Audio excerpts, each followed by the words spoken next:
Olá, tudo bem? Eu sou o Júlio do canal Eticstuber. É um prazer tê-lo aqui conosco novamente. Se inscreva no canal e deixe o seu joinha, amém? Se você é ministro de louvor da sua igreja, veja as considerações do teólogo e pastor Luiz Saião, o editor-chefe da Bíblia NVI, um teólogo maravilhoso e um pastor com excelentes reflexões. Aprenda com ele sobre a influência da pós-modernidade no louvor. Veja no vídeo a seguir. Um grande abraço e curta o nosso vídeo.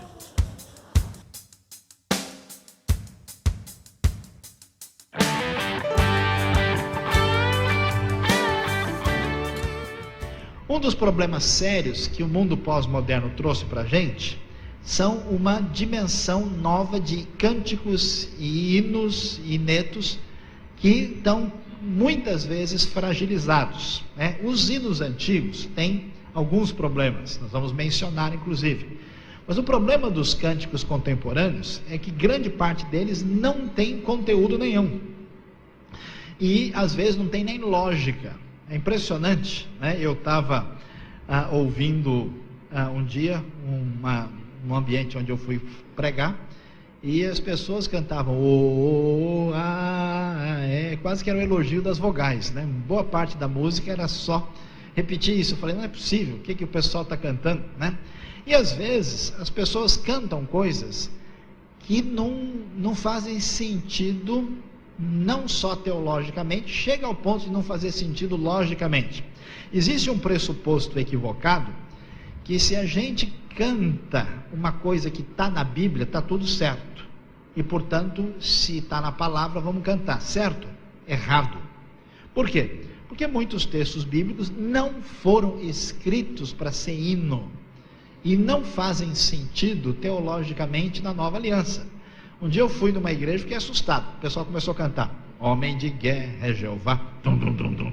Seu nome, aí foi, né? Daqui a pouco o exército de Deus. Eu falei, será que deve ser alguma congregação do Iraque aqui, né? Só tem guerra. Que coisa impressionante. Fiquei pensando numa pessoa que não é crente entrando e ouvindo tanta música de guerra. Aí no fim eles terminaram com aquela: persegui os inimigos e os alcancei, persegui e os atravessei. É uma espécie de Fred Krueger de Jesus, né? Que coisa, o que é isso? Por que alguém canta um negócio? Isso é um salmo imprecatório, um salmo do Antigo Testamento. E esse salmo não deve ser cantado na igreja. Por quê? Porque nós estamos na nova aliança que Jesus nos ensinou. Vocês viram o que foi dito aos antigos, né? Amarás o teu próximo e odiarás o teu inimigo. Eu, porém, digo que vocês devem amar o próximo. Então nós não temos nenhum direito à vingança pessoal como cristãos, muito menos cantar coisa que não faz sentido. Você pegar o Salmo 3, alguns até brincam, falam que é o Salmo Mike Tyson: quebra os dentes deles, Senhor, arrebenta o queixo dos ímpios. E não faz sentido a gente cantar isso. Por quê? Porque certos enfoques teológicos do Antigo Testamento estão ultrapassados. Por exemplo, imagina os irmãos cantando: acharam um homem apanhando lenha no dia de sábado e ele foi apedrejado. Apedrejado. Não é para cantar isso. Por quê? Porque isso não faz sentido na nova aliança. Tem gente cantando, né, que está indo no seu santo monte. Qual é o monte que os irmãos estão indo? Será que é o Pico do Jaraguá, o Pico da Neblina, o Dedo de Deus?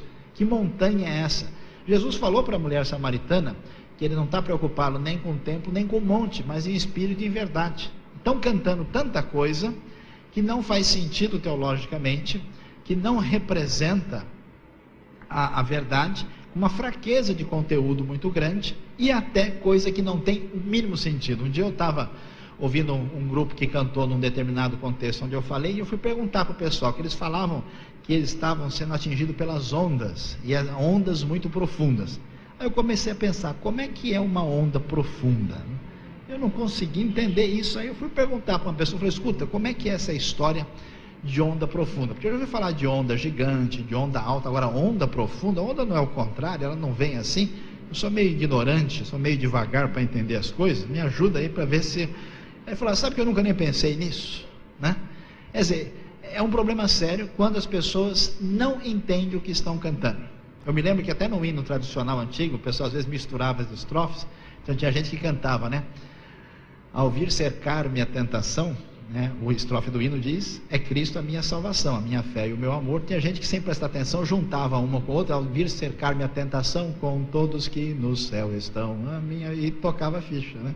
Ou seja, o perigo de cantar sem pensar e entender, isso é um problema sério. Então, o mundo pós-moderno desvaloriza a razão, e muitas pessoas, então, quando vão cantar ou praticar, né, a inódia, eles escolhem coisas que não fazem o mínimo sentido, cantam sem entender o que estão dizendo e que não tem lógica nenhuma. Então, é preciso perceber isso. Vamos entender o que aconteceu com o ocaso da liturgia tradicional. Muitos hinos, né, que eram cantados acabaram perdendo força. Isso é bom ou é mal? Por um lado, é um problema. É um problema porque uma coisa muito boa dos hinários historicamente elaborados é que eles são bem construídos. Eles têm uma divisão teológica, têm letras com conteúdo, tem uma lógica teológica e focaliza as coisas mais importantes. E grande parte dos hinetos, nem todos, mas muitos são muito frágeis. No entanto, por que muitos hinos antigos perderam a sua capacidade de atingir o coração da geração mais nova? A gente tem que enfrentar essa realidade. Primeiro, muitos hinos eram estrangeiros, não tem a ver com a realidade do coração das pessoas. Alguns dos hinos, um problema das igrejas históricas é que, na verdade, se canta geralmente uns 10, 20 hinos, e repetem esse hino o tempo todo, e sem muita criatividade. E alguns dos hinos se tornaram até anacrônicos. Essa é a razão, por exemplo, que a Convenção Batista Brasileira investiu tanto tempo e atenção no hinário para o culto cristão, porque alguns dos hinos antigos, né, a gente até, numa orgia nefanda o rebelde Belsazar. Imagina quanto tempo demora para cair a ficha de uma pessoa para entender o que está acontecendo.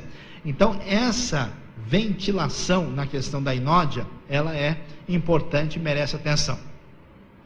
Por outro lado, o louvor contemporâneo, ele tem alguns aspectos que devem ser considerados. Nem tudo é negativo e problemático. Uma das coisas interessantes que o louvor contemporâneo adquiriu e retomou, que merece atenção. Primeiro, a alegria comemorativa da fé. Os hinos tradicionais, uma vantagem deles é a sua profundidade e a sua intenção teológica acertada, mas a maioria deles é muito limitada na sua expressão de alegria e comemoração, né? Os hinos mais assim fortes que a gente tem é algo do tipo, que alegria neste dia, né? Não é uma expressão tão viva. Uma coisa interessante dos hinos contemporâneos, que especialmente a partir da década de 80, começaram até a usar músicas hebraicas, exaltar-te, ei, ó meu Deus, ei, né? É que a coisa ficou assim mais viva, né? Mais forte, né? Na opinião de alguns, menos naftalínica, não sei se eu deveria usar essa palavra ou não, né? E então isso teve um impacto positivo. Outra coisa boa foi uma retomada de uma adoração contemplativa. Até porque uma coisa interessante foi, foram musicados muitas passagens que eram hinos do Novo Testamento, né? Ao Rei eterno, imortal, invisível, mais real, a Ele, né? Nós proclamamos o louvor. Então nós temos aí diversos cânticos que estabeleceu essa adoração contemplativa forte, que tomou conta de boa parte dos cânticos aí de alguns grupos mais recentes. E houve uma retomada do Antigo Testamento, né? O Antigo Testamento passou a ser cantado de diversas maneiras, muitos salmos, desde o tempo dos vencedores por Cristo, que começaram a fazer salmos 1, 2, 3, né? Isso foi uma retomada, porque nós não cantávamos assim praticamente salmos, limitadíssimos, e isso foi importante, só que falta de base teológica faz com que a pessoa cante o salmo errado, né? Ou o salmo indevidamente, ou sem a compreensão. É tão impressionante como é que o pessoal faz isso. Às vezes está na igreja, o cara está cantando lá, de boca aberta, alegre, de olho fechado, chupando o dente, levantando a mão, né? E ele canta, na presença dos deuses a ti cantarei louvores. Que deuses? Quem são esses deuses onde vocês estão cantando na presença deles? Você pergunta para o sujeito, ele não sabe responder. Imagina uma pessoa descrente que entra e fala: escuta, que deuses são esses aí? Quais são? Tem alguns aqui para juntar, podemos fazer um negócio aí? O que é isso?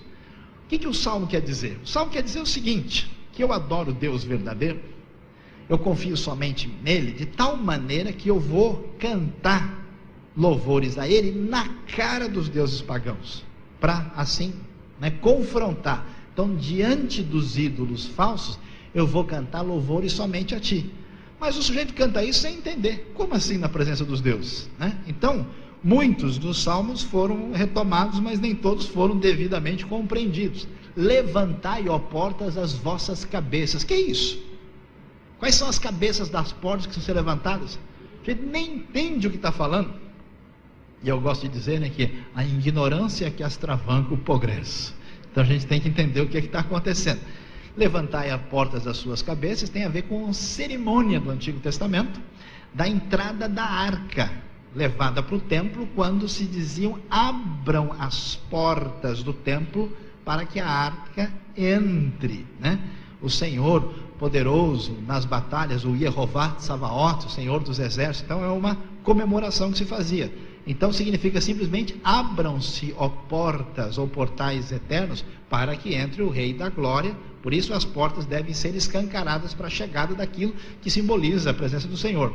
Mas se a gente não entende, fica complicado. Por isso, essa retomada do Antigo Testamento não pode ser vítima da pós-modernidade. E, conforme nós já falamos, em alguns casos, nós temos até o perigo de heresias. Gente cantando aí: eu navegarei no oceano do Espírito. Que oceano é esse? Onde é que a Bíblia tem?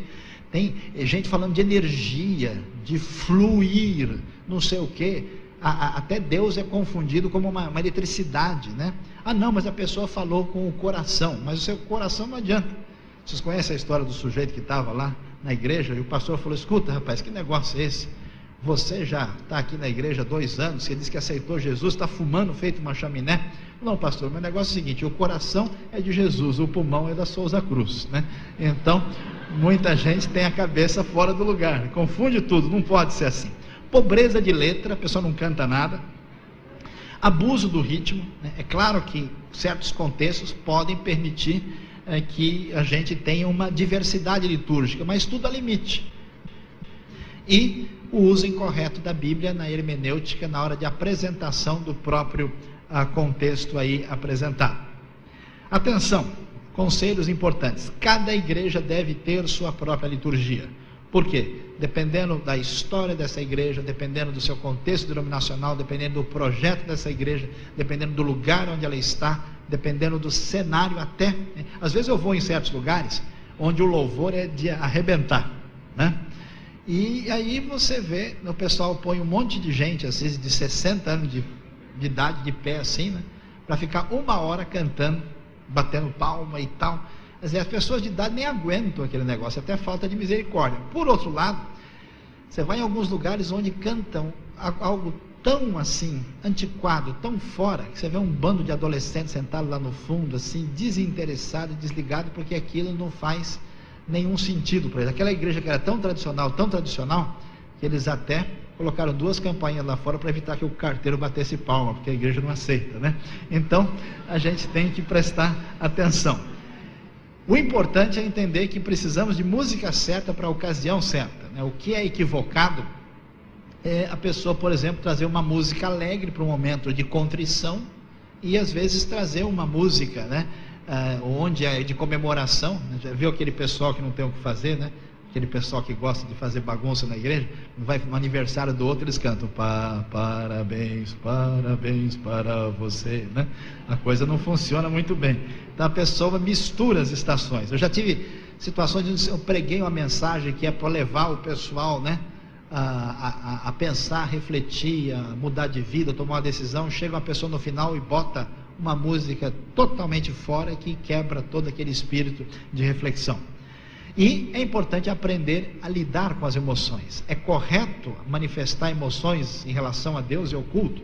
Claro, a gente manifesta emoções em relação a tudo, mas não emoção sem compreensão, sem direção, e muito menos um emocionalismo autônomo. E finalmente, é importante entender, por mais que uma igreja seja contemporânea, por mais que uma igreja seja adaptada à realidade onde ela quer trabalhar, evangelizar, culto não é show. Não se pode misturar as coisas, né, entendendo que a gente está fazendo apenas uma espécie de show. Alguns lugares a gente vai, né, perde-se totalmente a noção de que Deus está no centro da coisa e a pessoa realmente parece um simples artista que está ali fazendo uma expressão, e não se pode misturar as estações e entender a coisa de maneira equivocada.